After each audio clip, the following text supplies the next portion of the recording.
Չարենցի ծննդյան 129-ամյակը պոետի թանգարանը նշանավորում է բացառիկ նմուշի ցուցադրությամբ։ Ցուցադրական այս նախագիծն անվանել են «Չգրված թուղթ» եւ այն օրինաչափորեն կապվում է Չարենցի հիշատակի օրվա եւ Ռեգինա Ղազարյանի 110-ամյակի առիթով բացված «Լուռ ներկեր Ռեգինա Ղազարյան. հիշողության պահապանը» ցուցահանդեսի հետ։ Ռեգինա Ղազարյանը, որի խիզախումի շնորհիվ պահպանվել եւ փրկվել է պոետի ժառանգության զգալի մասը, 17 տարի շարունակ Չարենցի ձեռագրերը պահել է իր բարեկամուհիներից մեկի տան ներքնահարկում, դրանք թաքցնելով հողի տակ։ Եվ միայն 17 տարի անց, երբ Չարենց անուն արդեն հնարավոր էր արտասանել, այդ ձեռագրերը դարձան հայ ժողովրդի սեփականությունը։ Եվ այդ ձեռագրերի մեջ նաև կային չգրված թղթեր։ Այդ թղթերը պահվել են թանգարանում մինչև օրս։ Եվ մենք փորձեցինք դա եւս հանրայնացնել, որովհետև կարծես դրանք լինեն լուր վկայությունը հենց այդ ժամանակի եւ նաեւ դրանք հենց այն թղթերն են,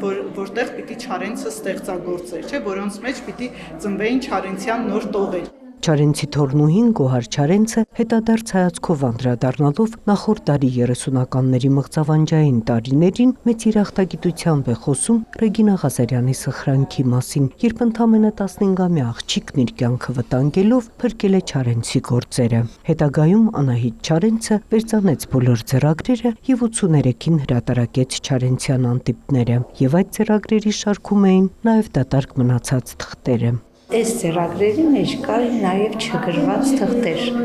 որտեղ ինքը ընդհանրապես օրություններ սենց հատ-հատ թղթերի վրա էր գրում եւ այդպես պահում էր, այս մի քանի թղթերը չէր գրվել ընդհանրապես,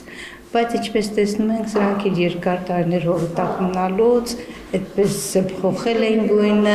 ինքը միշտ մանուշակագույն թանաքով էր գրում, ծորել էր այդ թանակը։ Գրեթե 2 տասնամյակ հողի տակ պահված, արդեն մաշված եւ քայքայվող թղթերն այսօր ներկայացվում են առանց վերականգնվելու, հենց այն վիճակում, որում գտնվել են տակառից ցանելիս։ Խունացած եւ դատարկ էջերը խորհրդանշում են բռնաճնշումների այն դժոխային շրջանը, երբ ոչ միայն Չարենցը, այլև հայ ժողովրդի ինտելեկտուալ սերուցքը զրկված էր ստեղծագործելու տարրական պայմաններից։ Բացառիկ այս նմուշը ցուցադրվում է առաջին անգամ, եւ չարենցասերներն այն կարող են տեսնել մինչև ապրիլի 1-ը։